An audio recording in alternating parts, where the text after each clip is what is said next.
board. A very warm welcome to all of you watching us today for this webinar with which we are marking the launch of the report Sustainable Mobility Policy Making for Data Sharing. Aman, help me out in moving the slide, please. Let me start, first of all, by introducing myself. My name is Susanna Zamataro. I'm the Director General of the International Road Federation. We are a membership-based organization operating globally since 1948 and representing leading corporate and institutional players drawn from the road and the mobility sectors worldwide. We are members of the Some for All, the Sustainable Mobility for All initiative since its inception, and co-leading the data sharing work stream together with the World Business Council for Sustainable Development.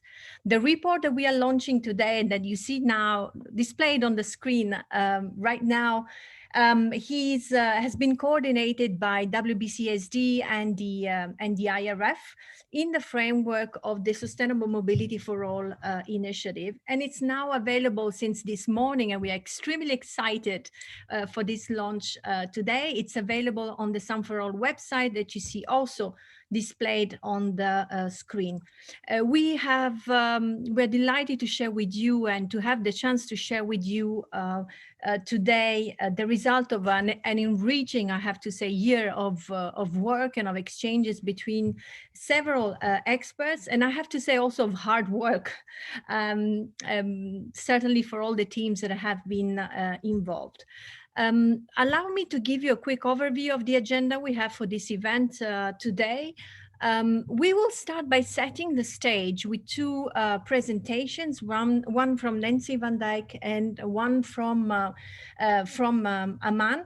And this will allow you to discover what Some for All, for those who are maybe not familiar with it, what Some for All is, what is a mission, how the work that we are presenting today links back to the global roadmap of action of Some for All. We'll pass then the floor to Aman, who will give us some insights on the report that we are launching today.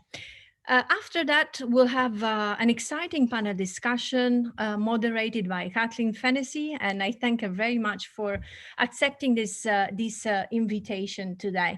Let me pause here for a second to give you a couple of housekeeping rules. First of all of you, the participants, are muted by default, so you cannot open your microphones nor put up your videos.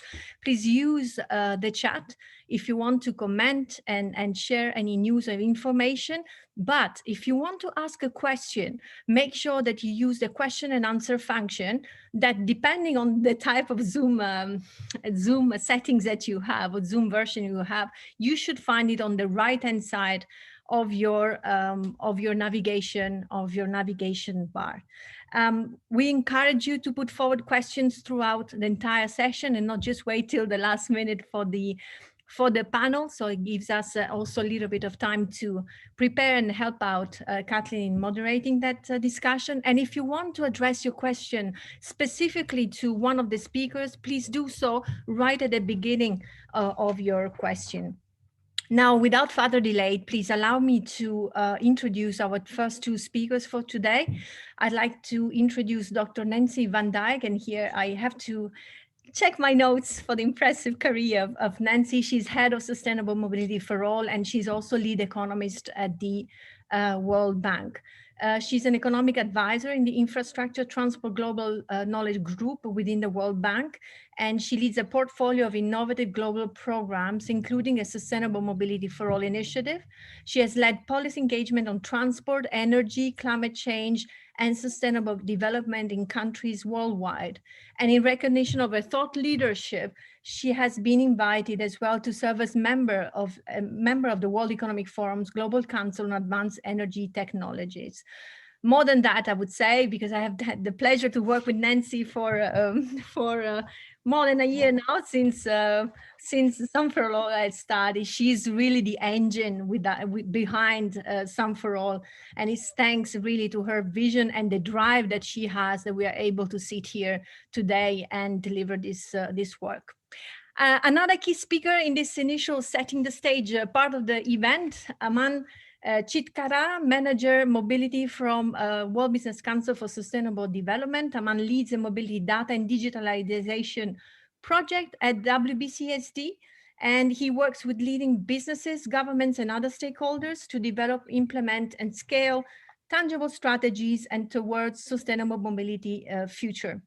Aman has more than a decade of experience in the energy and transportation sectors, has also advised governments and business sectors clients, led multi-stakeholder initiatives like the one that has seen us involved working throughout the year, and developed leading edge knowledge on topics spanning from mobility, data, advanced battery and energy storage technology, EV charging, infrastructure, and electricity market restructuring.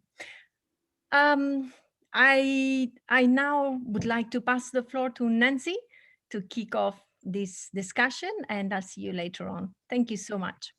Thank you very much, Susanna. Thank you for a very kind introduction. As you said, today is a very important day for sustainable mobility for all. And I'm very pleased on behalf of this partnership with the World Business Council for Sustainable Development and the International Road Federation to release this very exciting report, Sustainable Mobility, Policy Making for Data Sharing. This is a groundbreaking analysis to achieve sustainable mobility, and we will hear more in a minute from Aman about this study. Now, what we know is that the future of mobility will be data-driven. This means that in the future, every plan, every investment, every policy change, every infrastructure design will be grounded in data and evidence. And as you can imagine, this will allow for a higher level of objectivity, precision, predictability, consistency also in diagnosing the issues, but also in guiding policymakers in their investment choice. And that is lacking at this point. So if the vision is clear and the potential is there, the question that we ask ourselves is, why is it not happening now? For that, we need first more data, and second, we need the right policies in place. So on the data side, it is very true that new technologies are now offering a lot of more data than we used to have, especially coming from the private sector. So harvesting this data will certainly help us to generate new insight on what is happening in countries, but also getting a better idea of the outcomes of policies and investments so that at the next stage, we will be able to make more informed choices.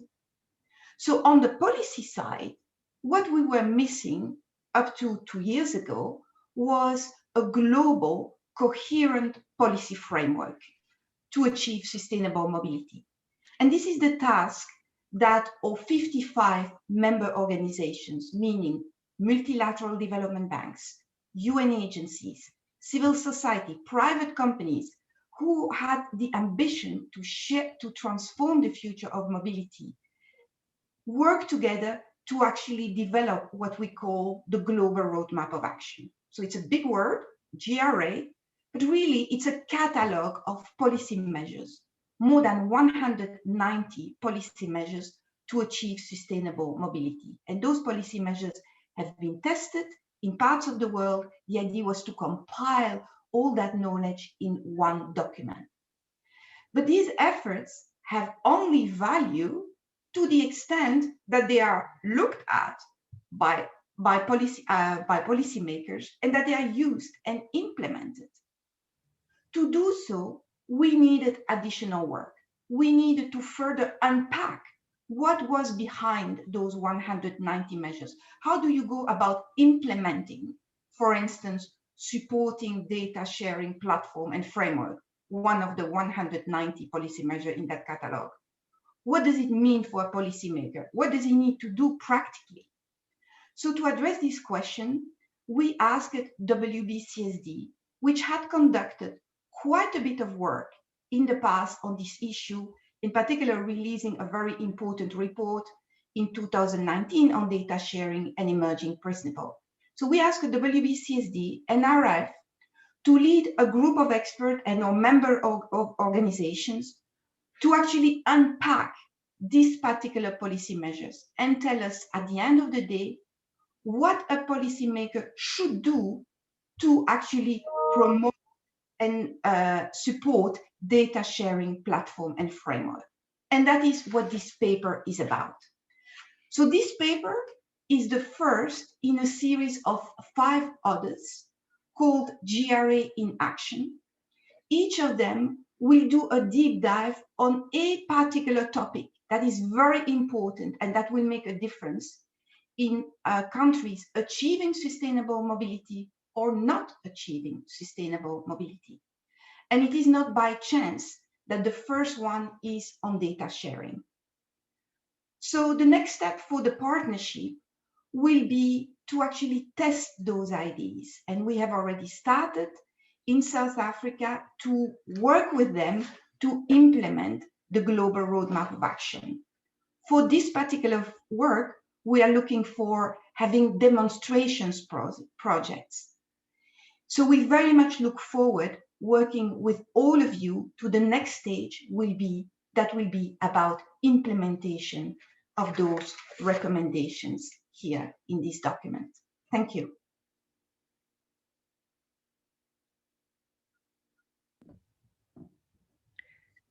Thank you, Nancy. Aman, I'll pass you straight the floor to you. So please give us some insights on the report. Thank you. Thank you, Susanna. Thank you, Nancy. And I invite you all to keep the questions and chat coming in. We also have these couple of social media hashtags. So please post on LinkedIn and social media channels on Twitter, etc., with hashtag #SomeForAll and hashtag data sharing to keep the conversation going. So I would love to talk to you a little bit about the report itself. Here we're trying to offer a broad policy framework and actionable policy guidance on how we can support the creation of a just, ethical, secure, and trusted data sharing ecosystem. The guidance itself is global in nature and use case agnostic. The policies also span institutional recommendations and targeted asks, as well as mandates in specific cases. We recognize also that mobility itself is hyperlocal in nature, and as such, what is applicable in one city may not apply elsewhere. Policymakers have adopted several different approaches to achieve sustainable mobility, preserve transport competitiveness, as well as boost economic activity. We believe that this report is a starting point in that journey. So first, again, as Nancy was sharing earlier, this has been a monumental effort undertaken by 60-odd experts from across the globe, belonging to nearly 43 organizations. We've tried to assemble diverse experts and perspectives to craft this report such that it can be useful to policymakers. On behalf of WBCSD and IRF, the co-chairs of this initiative, would also like to thank all those who've contributed to this report, and specifically Grace Chen, who's my co-author on this report. Speaking a little bit about data sharing itself, so the use cases that data sharing can enable are multiple and potentially infinite. If we're talking about keeping people away from private vehicle ownership and to incentivize use of shared and active modes of transportation, or to avoid costly infrastructure projects by optimizing utilization of existing infrastructure, all of that requires a digitally integrated multimodal transportation system. Similarly, if we want to be able to target specific customer groups and nudge them towards more sustainable mobility behavior, we need to be able to get their data and share that data with mobility service providers. Similarly, if we want to implement a 30-minute city, planning and operation of such a city also requires data from multiple different sources, from survey data, from real-time data, location data, and travel data. City governments that want to regulate transportation options, again, that requires data. Shared data, we believe, will constitute the nervous system of future urban sustainable mobility systems. It will be necessary to operate, plan, and regulate our transportation systems. And while data by itself is not sufficient, data sharing between multiple stakeholders will underpin more efficient transportation systems that are better for the environment. So Nancy, you shared a little bit around how this report draws from the Global Roadmap of Action and builds on the earlier work of WBCSD on emerging principles for data sharing. So again, this work takes a deep dive and talks a little bit about how we can extract the value from data sharing for various different parties who are participating in a data sharing collaborative, the mobility system as a whole, potentially also the society. And again, policymaking will be absolutely essential in ensuring that shared value is created from data sharing, and it's proportionately allocated and distributed between all of these stakeholders. A point to note here is that the true potential value of data sharing is largely unknown. The benefits of data sharing, as well as the risks, may not be shared equally among all the stakeholders. And demonstration projects are, again, very useful in understanding that true value to be able to kind of replicate data sharing more in a more harmonized way across the globe. I spoke a little bit about why policymaking is essential and why we undertook this work, but let me dive in a little more. So we believe that a sound policy framework is vital to the development and scaling of effective, economically viable, secure, ethical data sharing models that can help achieve a more accessible, equitable, clean, safe, and efficient transportation system. Policies will play a critical role in achieving that by one, aligning the data sharing initiatives to the achievement of these mobility objectives. Second, by ensuring that appropriate safeguards are in place to protect core public values such as equity, privacy, and security. Third, to capture the broad economic value that is being generated by data sharing and essentially preserving a competitive and fair market for all participants. And last, what I want to talk about is the need for a highly skilled labor pool to essentially create this innovative technology-based data economy. Conversely, the lack of coordinated policy actions may counter the development of sustainable mobility systems while threatening some of the core public values that I just spoke about. Speaking a little bit about what type of use cases we might need to think about. So here we're just seeing a multiple set of use cases that are categorized along two different dimensions, depending on what type of stakeholders are participating in that given initiative, as well as what the anticipated public or private value from these use cases might be. We believe that the use cases that are in the upper right quadrant are the types of use cases that policymakers may need to prioritize. It's not to say that policymakers do not need to consider other use cases. It's just a useful starting point for policymakers. For other use cases where the size of public good or common good, or conversely, the risk of public harm is pretty low, those types of use cases are generally handled best in a competitive market environment, provided that policymakers can institute a fair set of safeguards so that customer interests as well as antitrust related policies are preserved. And finally, just talking a little bit about the policy framework itself. So what we've done here is talked about 5 different categories of policies that policymakers may need to think about. These layers map to the flow of data in a data sharing collaborative, And we believe that policymakers have a role to play in each of these independent layers. So data collection and merging is the first of these layers, where policymakers need to think about how we're instituting privacy and data protection, as well as how we might be aggregating data. The next layer is around data standards. The third one is around data infrastructure. Fourth, on governance and accountability, and lastly, around user analysis. Just to give you an example, thinking a little bit about how data is being collected, or what data is being collected, and who are the sources of that data, will eventually affect what type of data standards are also adopted for that given data sharing collaborative. And again, given the number of data standards that are emerging, policymakers do need to play a role in either developing new standards where none exist, or nudging the market towards the adoption of a given data standard, where it sees that it can use that given data standard to achieve its mobility goals.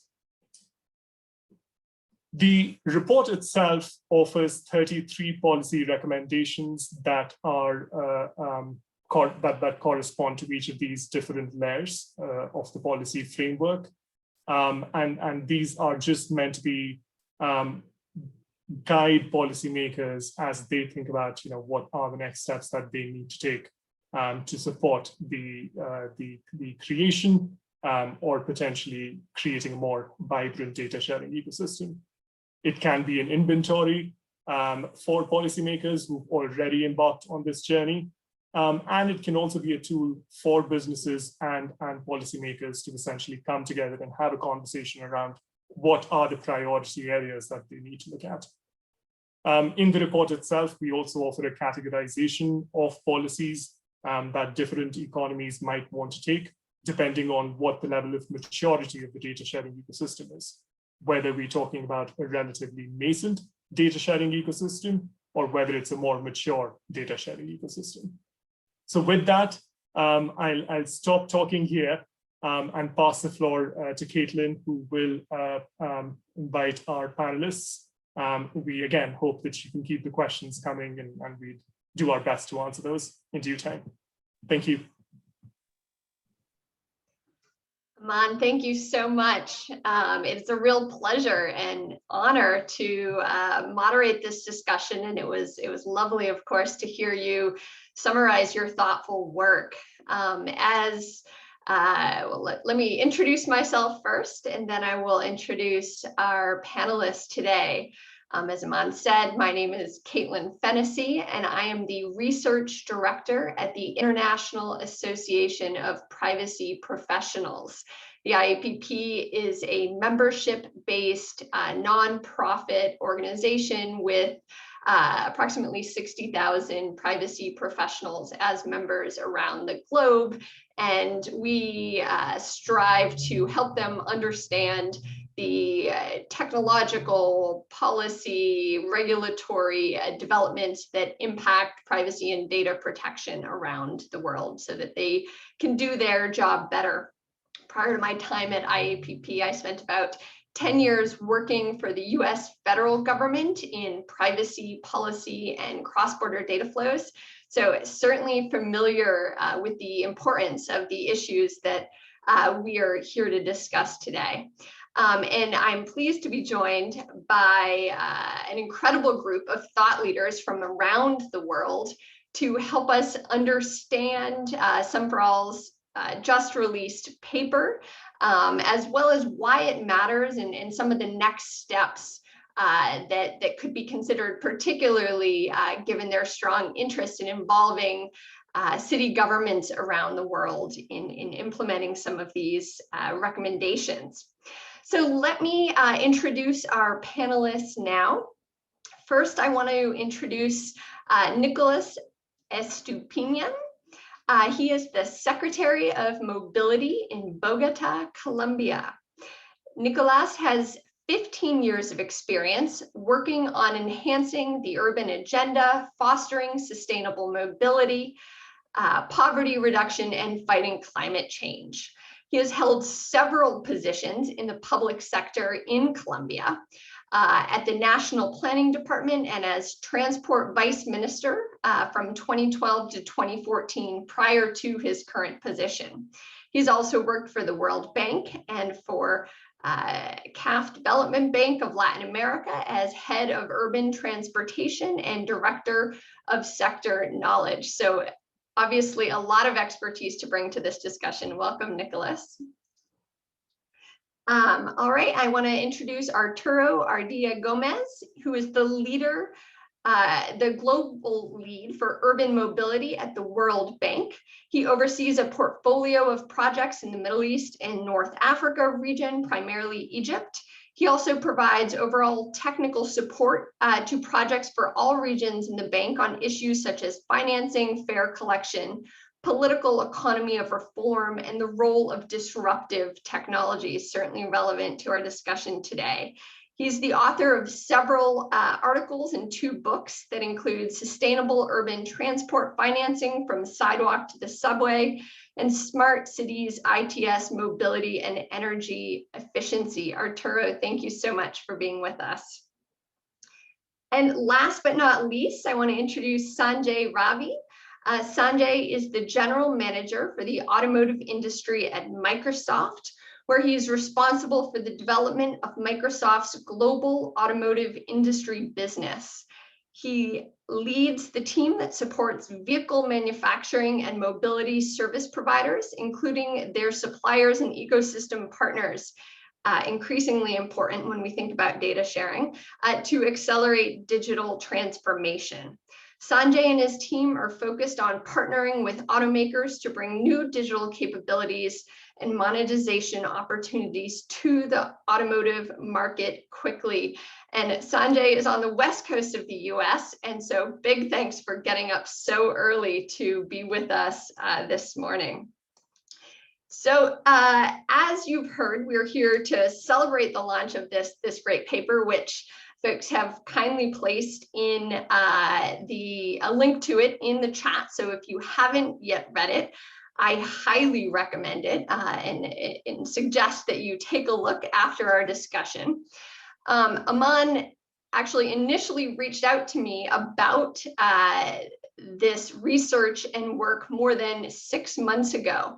And just in those last 6 months, I have to say, I've seen an increasing interest among local governments in policy frameworks to build trust, not only in mobility, but in smart city developments generally. And I've connected several of them with Aman and his colleagues, because I think this work has application so much beyond even the mobility context.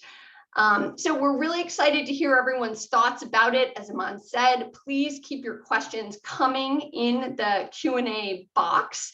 And we will feed them in where we can, and those that we can't, we will aim to answer at the end. So with that, I want to turn now to our panelists to start our discussion. And so Sanjay, I'm hoping to begin with you. And I want to start with you, given that you've worked with a broad range of organizations in this area. And I hope you can share your thoughts on what role you think data sharing will play in the future of transportation, and also what are the types of applications for sustainable mobility that data sharing can enable. Thank you, Caitlin, and really a pleasure to be part of this panel today.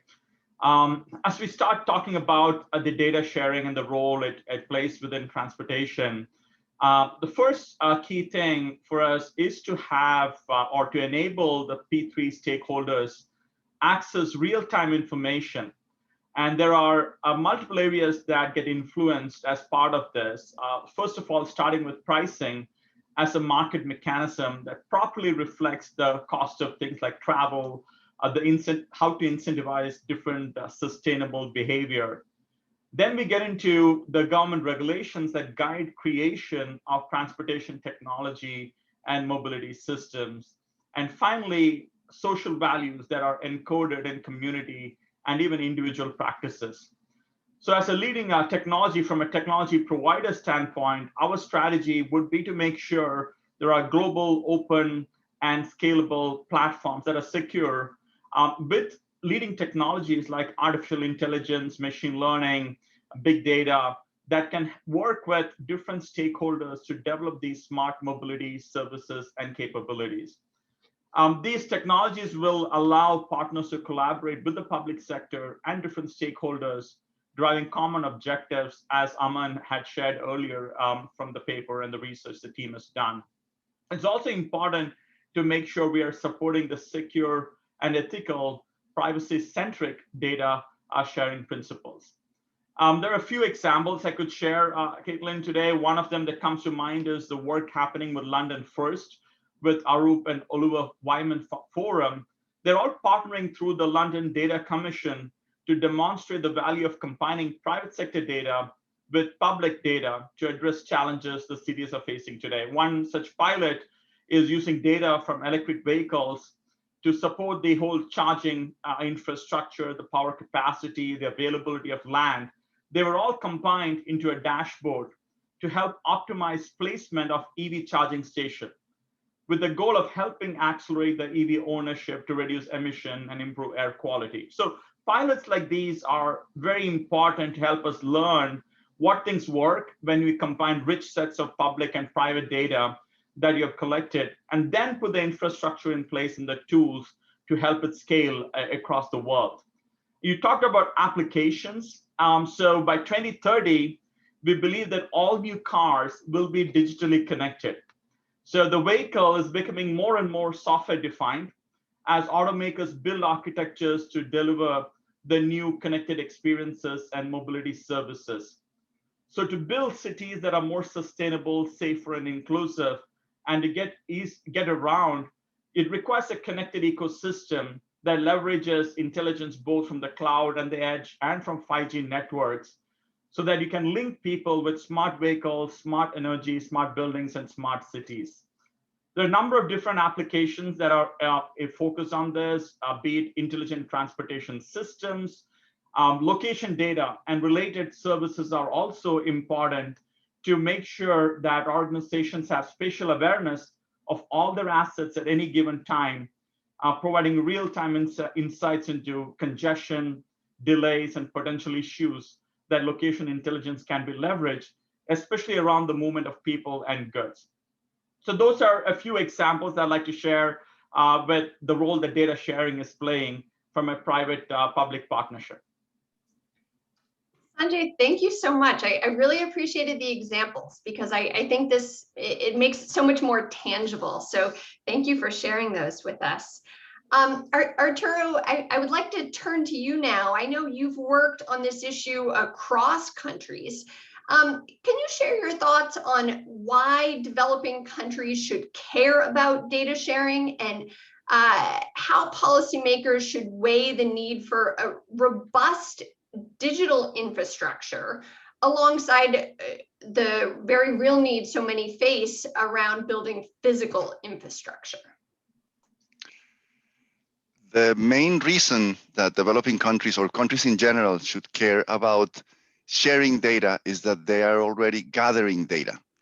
They might not be managing it well, and here the report we're analyzing tells us precisely how to collect, manage, store, analyze, all the steps that we need to follow for a proper policy making, and that's why I invite people to read it carefully. But above all is because cities are already gathering data. I have the example of a city that used to be my client, Wuhan, the famous Wuhan, now famous in China, client of the World Bank, one of the few cities in the world that has received 3 projects or financed by the bank. And Wuhan takes 100+ million pictures of license plates per day and uploads them to the cloud and does nothing with that. The World Bank project, the third one, seeks to understand mobility patterns with due privacy considerations, by the way, a key concern from the very beginning of that project, and to share the data not only between the traffic police, but also with other agencies. And that sharing was proving to be difficult. So it's an example of how a city has already the data, but needs to have proper policies. And again, the reporting question provides the framework that we will find very useful. Back to you. Thank you. Such a useful point. Data doesn't hold value, of course, unless you use and deploy it effectively. So thank you for that. Nicholas, I'd love to bring you into the conversation here, and I'm hoping that you can lend some insights from your personal experience working in this area for a city government.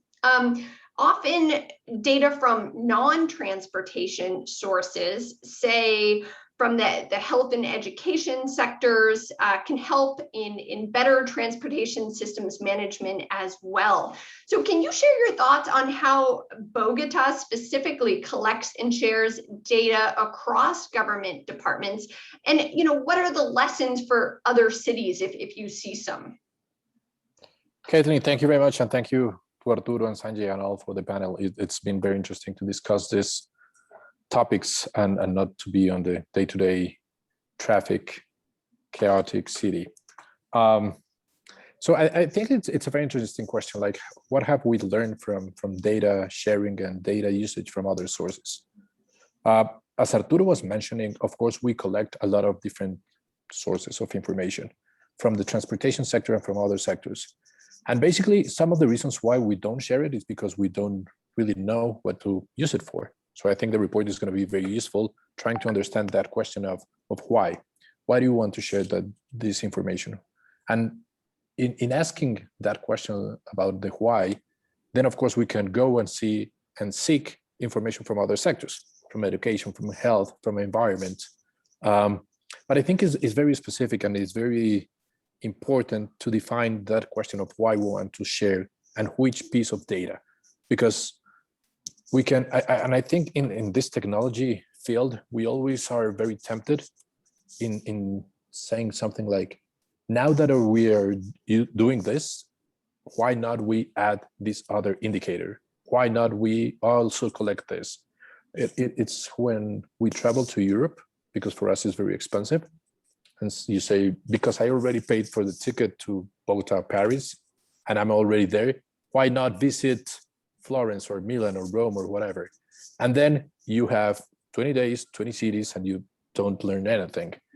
So in this technology field is something similar. It's like, now that you have already done this, why not we also do this and that? And I think that kind of brings a lot of noise. So you have to clean the noise and be very specific on why and what pieces of information you want to share. So last year during the pandemic, when we started trying to understand what was going on, we gave, with Lumo Help and with, I forgot which institution, I'm sorry for the credits, they gave us 400 bicycles that we lend to the medical staff. And we understood how the travel patterns have changed. So it was very enlightening to understand how the travel patterns of the medical staff have been changed. And we use the origins and destinations, the frequencies, the times during the day in which medical staff was traveling to adjust the travel patterns of specific routes of Transmilenio, of the bus system. So with a few pieces of information, we understood what changes we need to perform on the bus routes to give them a better service. And Transmilenio has been building over on this. And of course, we're getting more information, and we are trying to understand better these specific population groups, how their travel specific needs are. And I also think that it's very interesting to understand why people are traveling. We used to collect a lot of information on how people move from one place to another, but not that much about the why. If people want to access a specific service. And I think over the last 18 months, we've learned a lot about access and moving and the difference between them. Thank you so much, Nicholas. I particularly appreciated your analogy, and I think your comments there about how collecting too much or trying to do too much with data the noise that can create, also speak to some of the questions we see coming in from the audience about privacy and how, you know, trying to do too much can cause privacy concerns if it goes beyond the initial expectations of individuals. And we will get to that. I want to just let our audience know. So thank you. But Sanjay, I want to come back to you now. The policy framework that Some for All crafted speaks to the importance of considering cities' resource constraints. And we have questions coming in about resources as well, and whether public-private partnerships can sometimes help. So recognizing the monetary exchange in a business to government data transaction may be prohibitive for many city governments. How can businesses and cities work together to harness the value from data sharing and data analysis? Yeah, you know, Caitlin, the conversation we are having here today is so critical, because without the right policy making, you can quickly drive siloed approaches that can really worsen a region's mobility problem and potentially create even a digital divide where few organizations control access to data and have the resources to use that data towards value creation. So regulation supporting open data is critical. The public-private partnership will play a critical role where businesses can provide the technology and resources, and cities can provide the infrastructure and support. So while cities may not have the resources that businesses have, cities do have the mobility infrastructure, be it road, lights, signage, etc., and the mobility users who supply the data. So one example that we have is the work that we have been doing with Cubic's transport management platform. They are operating transport operations in one of the world's most congested cities like Sydney. And with the transportation system, they are able to drive the integration of payments and information technology that connects more than 38 million commuters and travelers globally every day. And this results in processing about 24 billion transactions annually.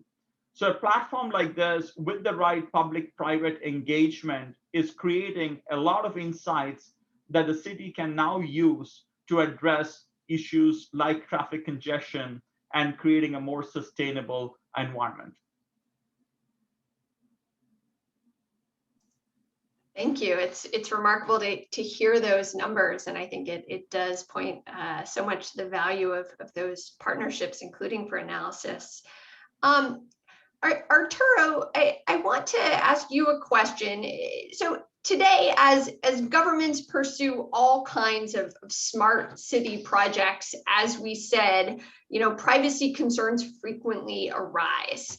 So, you know, how will the data be used? Who will have access to it? Will it be used for additional purposes or shared with additional actors down the line? And we know sometimes there can be value in that, but of course, immense value, but there can also be privacy issues. So the policy framework speaks to privacy specifically and offers policy suggestions based on the level of protection in the market currently. What do you see as the role of governments in building trust in the data sharing ecosystem, whether in privacy or otherwise? Allow me to link with the previous question and give a couple of examples. Governments already collect a lot of data. The periodic exercise that we do in transport of household surveys to gather data for a 4-stage demand model, the geocoded different layers of land use and so on, also for those models, all have the potential to be posted online, open data, but with privacy considerations. You don't want to give away the household identification, and there is therefore a way to curate the report speaks to managing, to curating the data, to making sure it's useful for the outside when you share it, when you have open data, but also that you protect privacy and that you disclose only the data that needs to be disclosed. And here what Nicolas was saying of how we gather data and we don't know what for to use it, therefore maybe we don't want to disclose it yet unless we understand. And the report speaks to that effect, that maybe someone else can test, can understand what the data is useful for, and open data is paramount. And many cities have followed an example to publish this household survey for decades now. And they get as a result a lot of research done, but with proper privacy consideration. Therefore, the role of governments is to build trust. To build trust, interestingly enough, not only with the community and at large, when you share data openly, but also even within city agencies, because the Secretary of Mobility in Bogota might not speak to the Secretary of Health in Bogota. I don't know, Nicolas, but it could be an example to just use my hometown of Bogota also as an example of how, because I know it from other clients of the World Bank, the two or the many different departments don't realize that they could be sharing data and carrying out analytics or analysis that help them understand mobility patterns. I frequently joke that at the World Bank, we might one day build a school by a hospital next to a bus terminal, and the traffic conundrum could lead to crashes of ambulances against buses and school buses. And we have a road safety safeguard now at the World Bank, by the way, to prevent that from happening. But it's an exaggeration and a cartoon of how it is important to share data from the very beginning, by the way, in this case. And back to the report, we have an ethical, above all, example on how to build trust in sharing data. Back to you. Thank you again. I love how you bring this back to the local, which I know is always the goal here. And so continuing on that theme, Nicolas, I want to turn to you because Bogota seems to have overcome at least some trust issues. Bogota has built a robust public transportation system, and its mobility department has an enviable track record of using data for planning and operational purposes. So if you were to start over on how mobility data is collected and shared, I'd love your thoughts on what changes you'd make, as well as if you've experienced any noteworthy challenges along the way or pinpointed best practices, anything you'd share there with the group. That's a difficult question. Like, what would you do different? I would say two things. The first one, really to spend a lot of time understanding the why you want to collect information, and build on the previous question that you were talking with the other panelists, with Arturo and with Sanjay, on the trust. I feel sometimes people are like too harsh with the public sector, and the privacy concerns are sometimes a little bit tougher with the government than with the private sector, right? Like, you accept the terms and conditions of Facebook and a million other applications. You never read them, but you're okay with that. And we've all seen all the major scandals on using those pieces of information to other purposes, right? But when the government asks you for a piece of information, then these major privacy issues come up. Like, why is the government asking me for this? Why is the government looking at every step I take? We had an interesting step down with an application that we wanted to implement during last year, because of course we wanted to see where people were going. We wanted to see if people had some close contact with a positive case.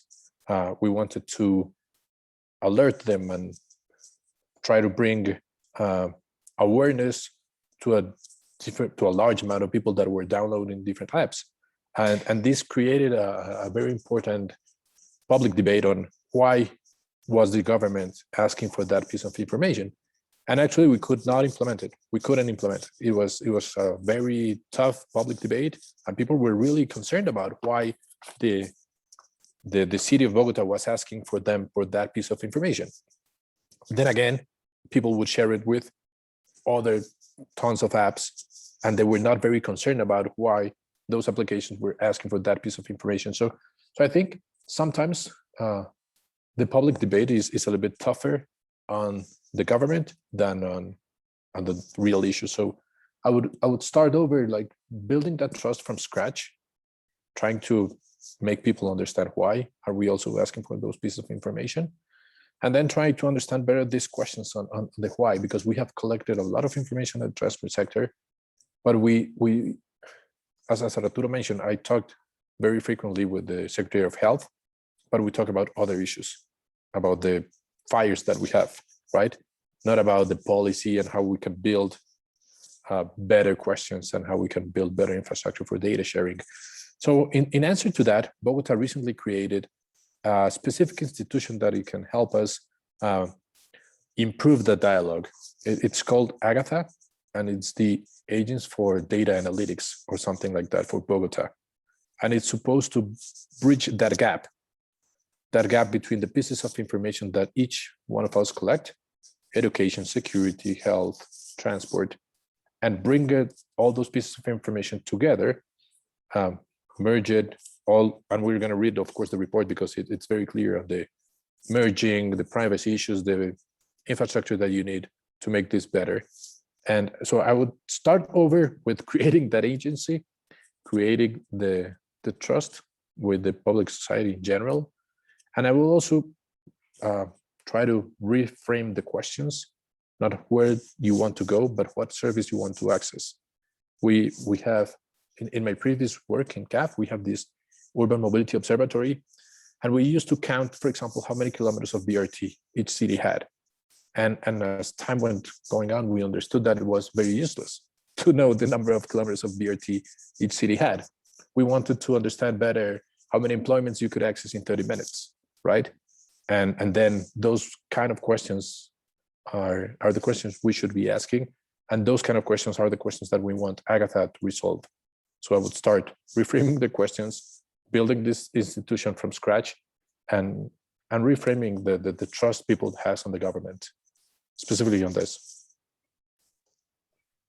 Thank you so much, Nicolas. I like the acronym there, and I want to come back afterwards because I see we have some questions coming in about analysis and kind of going a step deeper as well on that. But before we get to the public questions, I have one last question that I kind of want to do a round robin on and pose to each of you from your different vantage points. And that is how best to ensure ethical and equitable use of shared data, since I think you each come at that from a different vantage point. And so we have about 10 minutes left before Q&A to kind of go around on this one. So Sanjay, beginning with you, what do you see as the role of business and governments in ensuring ethical and equitable use of shared data? Yeah, so Caitlin, one thing that's really important for everyone to realize is both the public and the private, they are both stewards of data and they're not owners of the end user data. It's really important to ensure that the role is clear. Now, government and businesses must be hypersensitive and vigilant about data privacy, security, and ethics to earn the trust of data providers, mobility users, and provide services in exchange for the data that equates to a transparent and trusted transaction. Now, businesses can provide technologies such as data collection, analytics, and solutions, while cities supplies user data, infrastructure, and guidance. Cities can also supply data where mobility needs are the greatest and where technology can be used most effectively and equitably. Now, one thing I would like to share is we did some work as Microsoft, and we released something called the 2030 Smart Communities ebook. And this envisions how smarter cities will function when government agencies take advantage of intelligent technology services, both on the cloud and the edge. Now, using data effectively, organizations can now start reimagining everything from education and the public record systems to efficient transportation alternatives for public safety. Now, what is critical is to discover how security, privacy, compliance, and transparency are all built as a core foundation aspect of this infrastructure. So when people want to address and manage data, you have the tools and the capabilities to support your needs and make sure that the data sharing is done in a very equitable and in a way where privacy is maintained. Thank you. Thank you for sharing that and bringing the question now to you, Arturo.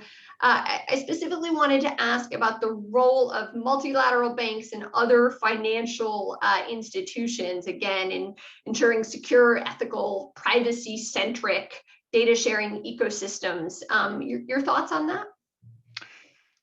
Thank you. Excuse me. First, I want to refer to the report, page 18 with the policy framework. Aman presented it briefly, but there you will find a lot of what the answer to this question, in other words, of the ethical use, the different steps, the different layers, if I may use that term, and the associated policies for a proper collection, the standards, the infrastructure, the governance, I'm reading as I speak, and the use and analysis, all the steps, all the policies. So at least page 18 of the report, but certainly read all the report because it answers the question.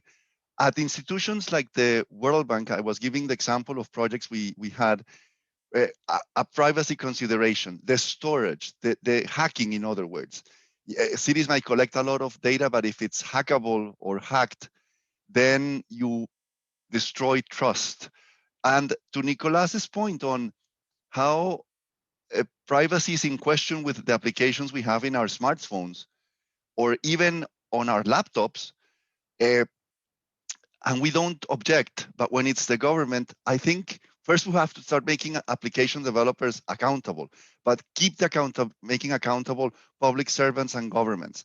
And at the bank, we explain our clients that we need precisely this ethical, these considerations along the entire chain. It's not just the storing, it's not just the analysis, it's an entire complex that the report, as I said, explains very well. Back to you.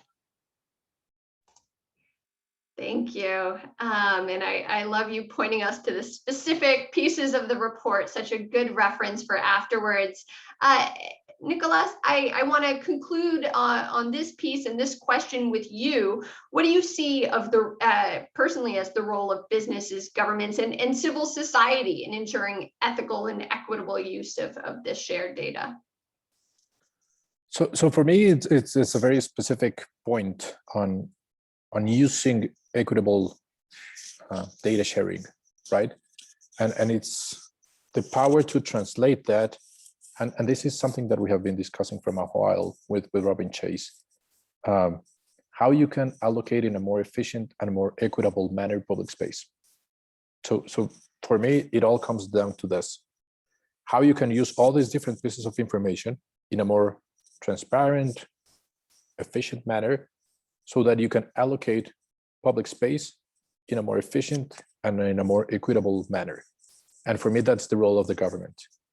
Try to bridge the gap in that misallocation of opportunities and of usage of public space. Since you have more money, then you can buy more apps and you can buy more things, and then you can consume a lot more public space and you can access to different opportunities. And if you don't have money, if you are a poor person in a poor household living outside of Bogota, then you don't have access to those pieces of information. You don't have access to a smartphone, then we don't see you. And all the change of public policies depending on that single piece of information are going to leave you behind.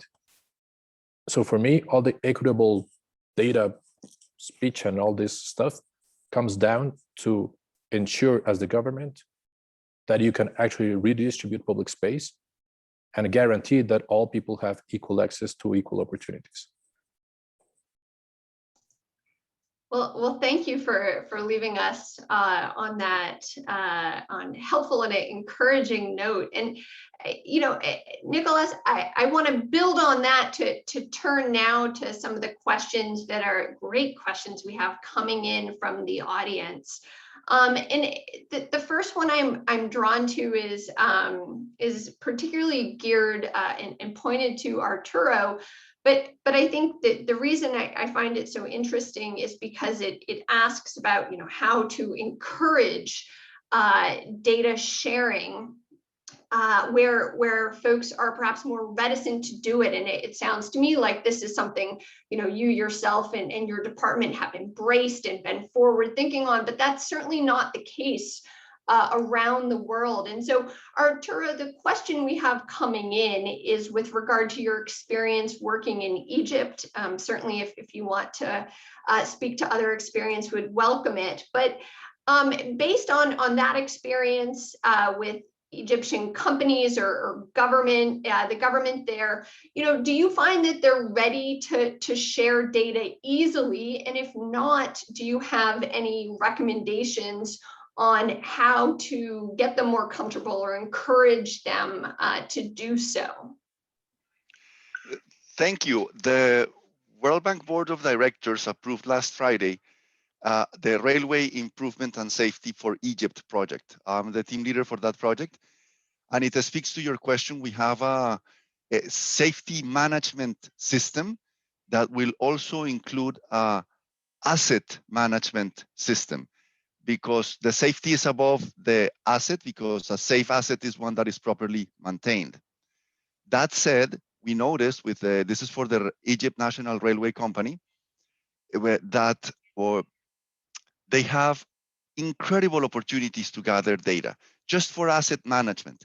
Some of it could be shared, I don't know, but certainly within the different departments of the railway company, they need to share data and speak to one another, because a simple accelerometer, actually in a cell phone, installed in a locomotive, could start detecting problems with the tracks. But the locomotive department is one and the track department is another. The accelerometer, with proper software that understands what's going on, can tell the track department, you're having problems in your tracks already. Go and maintain the tracks. And this pattern comes from the work with other cities, that the public transport system alone has incredible opportunities, because any bus is a sensor. And it's owned, or it falls in the public sector accountability framework, let's call it that way. But in China, for example, a typical bus has about 16 CCTV cameras, inside and outside. Those cameras are sensors that, with proper privacy considerations, a camera can spot where a sidewalk is beginning to have problems. The bus never rolls on the sidewalk, but the camera, with artificial intelligence, and Sanjay can guide us better here, can see a puddle where last month there was no puddle. Go check it out, because that sidewalk now has a problem. So, as I said in my first answer, cities are full of sensors, and we need to start using them, the data, the information, in a better way to provide what we strive for, door-to-door travel on low carbon modes. Back to you. Thank you. Again, the example here is so helpful. So I want to pick up another question that came in from our audience. And Sanjay, I'm going to direct it to you, but Nicolas and Arturo, if you have experience here, please wave at me and I'll turn to you afterwards. Sanjay, we have a question coming in about the role that academics can play in the data sharing endeavor. In your experience working in this arena, any light you can shed on partnerships with academics that we haven't discussed? Yeah, I think a few examples that come to mind in terms of use cases. I think we just now talked about the role of artificial intelligence that gets to play here. And this is an emerging body where there's a lot of engagement from research organizations and academic institutions to look at ways to simplify the whole space around using data and getting insights. There are different technologies and tools around artificial intelligence, but putting that in the hands of people and make it more usable and user-friendly is critical. This is an area we find a lot of collaboration happening with the academic institutions. First of all, starting with skilling people And this is the whole reskilling initiative that we have going on across the world. Is on one side you want to have the technology available, but on the other side, how do you ensure people can use this regardless of their private public entities? And so we have a number of different partnerships with academic institutions across the world that are helping speed up the skilling efforts, and also making sure the new generation that is coming from these institutions are very aware of the technology and the tools and can implement them in a much more effective way. Thank you for that. I think understanding the tools to do this leads into another question that I wanted to pose to you, Nicholas. But again, if anyone else here has thoughts on this, it builds on a couple of questions that we have coming in. One of our participants points out that often it can be valuable to have data engineers and data scientists. We often talk about privacy engineers as well in our space as part of the team, and other folks here asking about whether cities have the capacity to do the type of data analysis that is needed here. And so, with regard to your own experience in Bogota, any thoughts on whether you have the human resources or capacity to do this analysis, and then Arturo, I see we'll turn to you as well, and if not, how you go about that.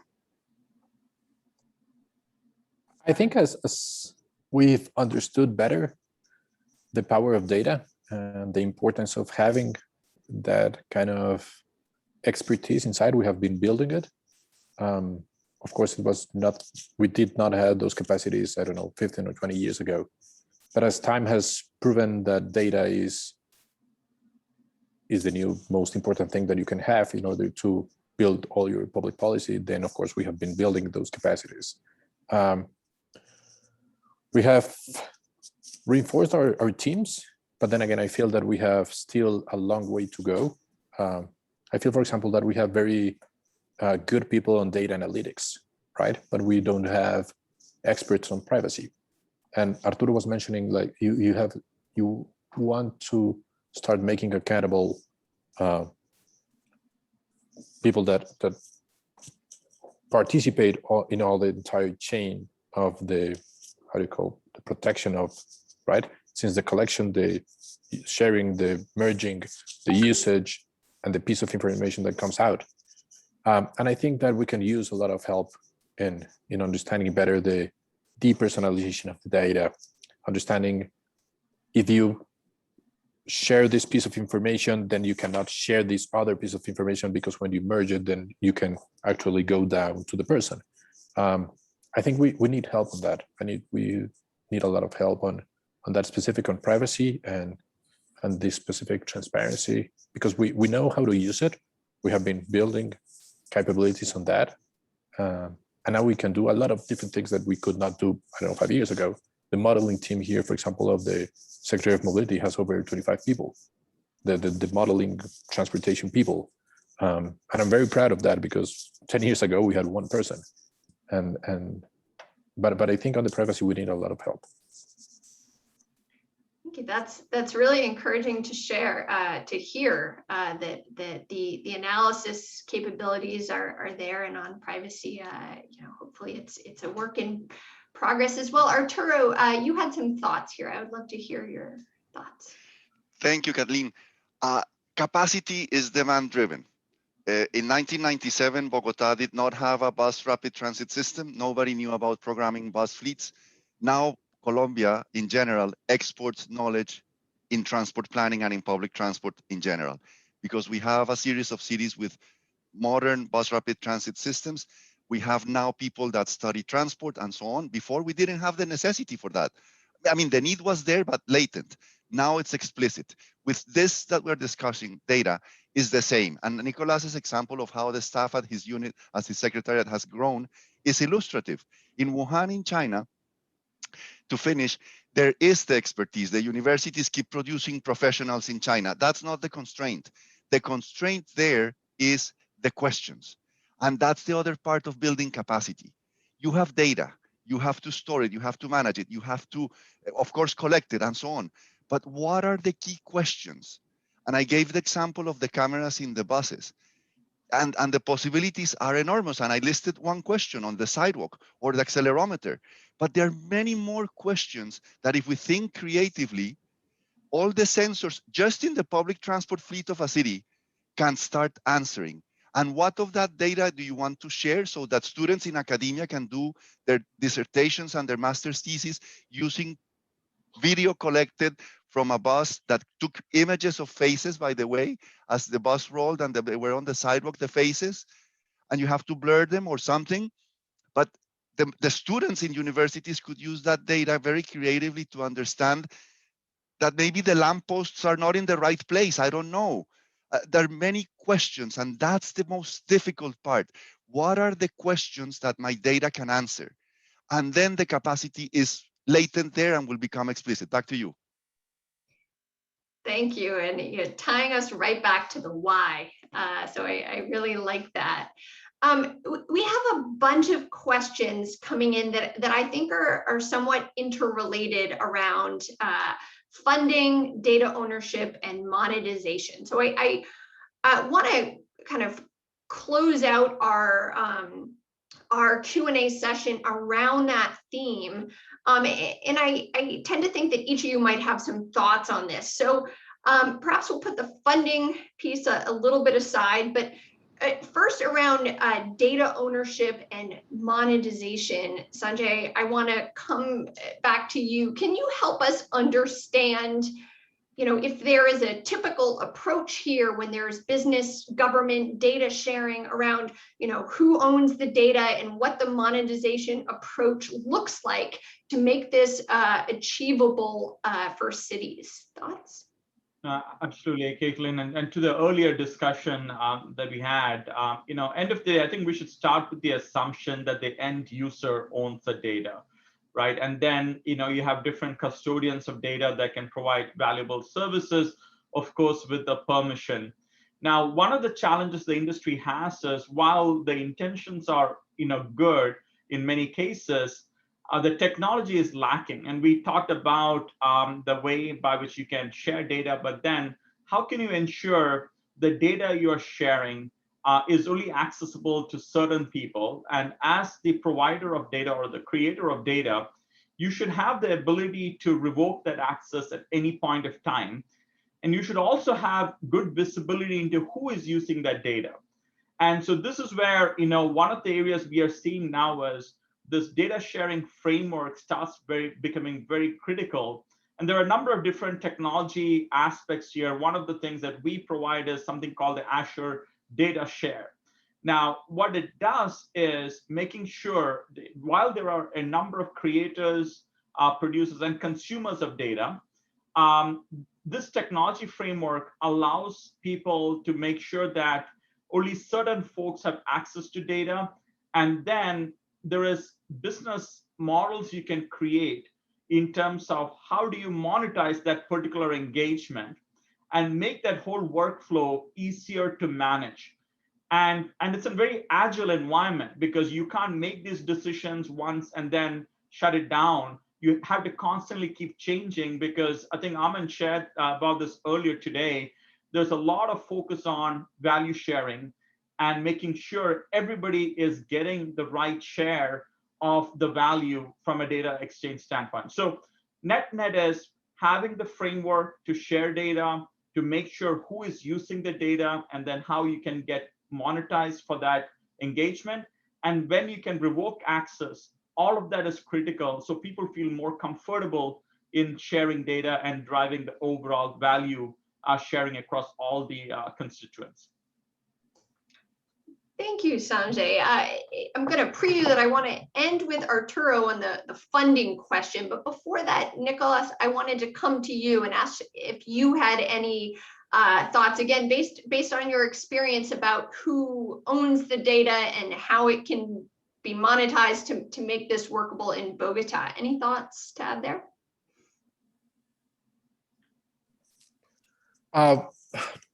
Not really. I'm not an expert on this field. for me, it's a different discussion. It's not perhaps I don't fully understand it, but it's not about who owns the data, but how we can use it. I don't want to own the data. Me as the government, as the Secretary of Mobility, I don't want to own the specific data. I just need to have all the right doors so that we can access all the different pieces of information. We have had a historic fight with some of the people that operate the fare box collection here in Transmilenio on who owns the specific piece of information, where is each bus and how many cards are validating the access to Transmilenio.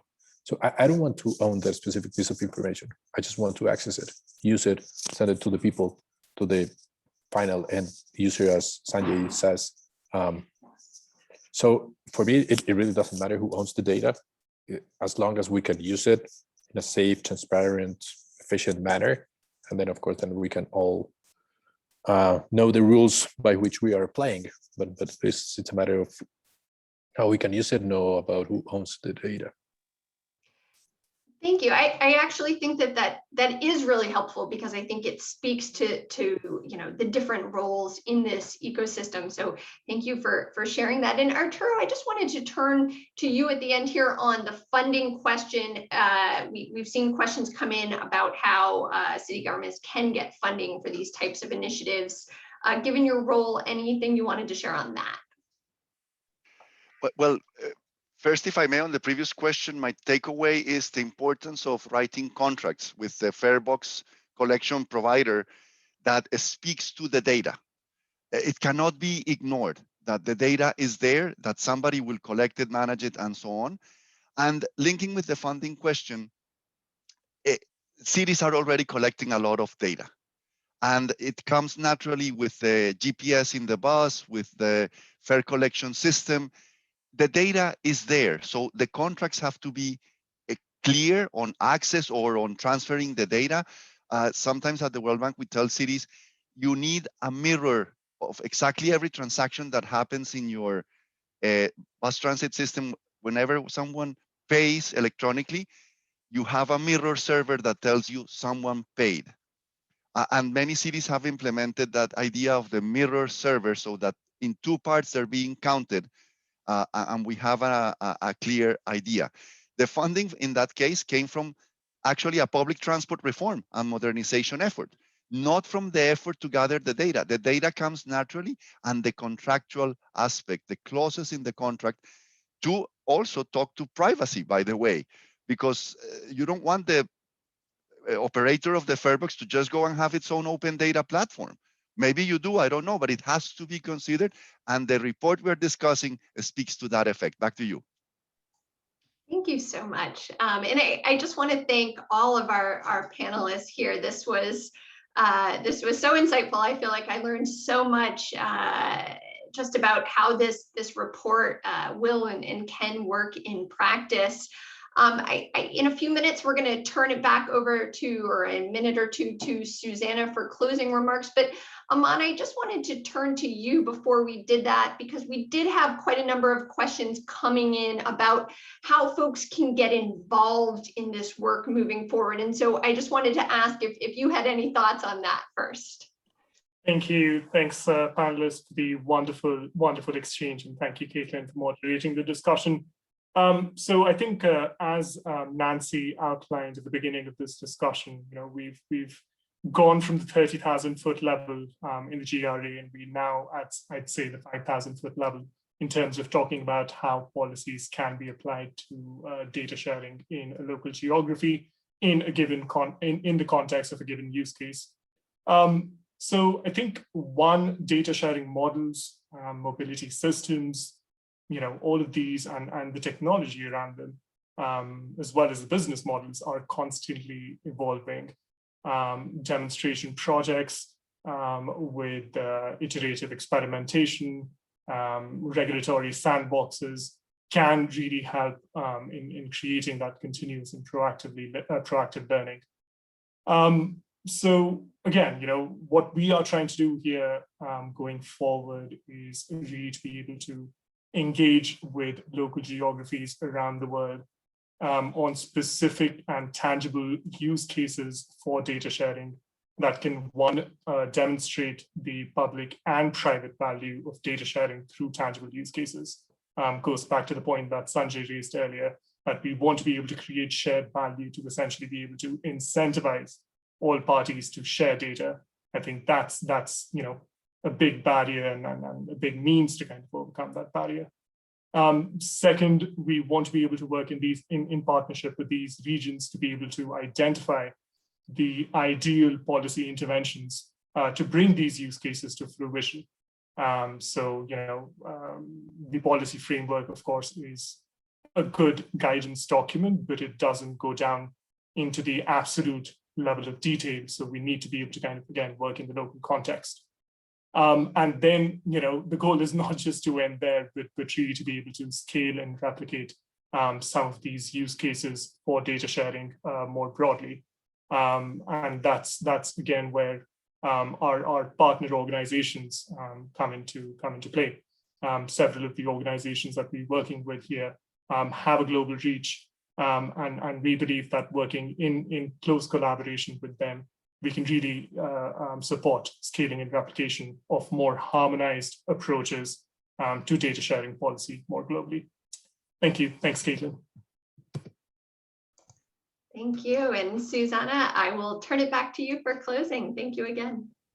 Thank you so much, Kathleen, and thanks again to all the wonderful panelists and this interesting conversation. You have heard it, there are plenty of issues around building trust, as Nicola has been pointing out a couple of times during the conversation, issues about ethics, issues about data ownership, data infrastructure, the use cases, and privacy. And know that most of them have been addressed in the report. And as Aman was just mentioning, going forward, we look forward to work with many of you to deep dive those questions even further. Can I ask Aman maybe to move forward with the slides, because with that, the conversation of course doesn't stop here today. This is just the beginning of a journey, as Aman was mentioning at the start of this webinar. We have already another opportunity for us all together to discuss those issues and trying a deep dive into some of the use cases we have been talking about today, and also the geographies as well. So be aware that we have lined up already another webinar on the 16th of March at 2 p.m. Central European Time.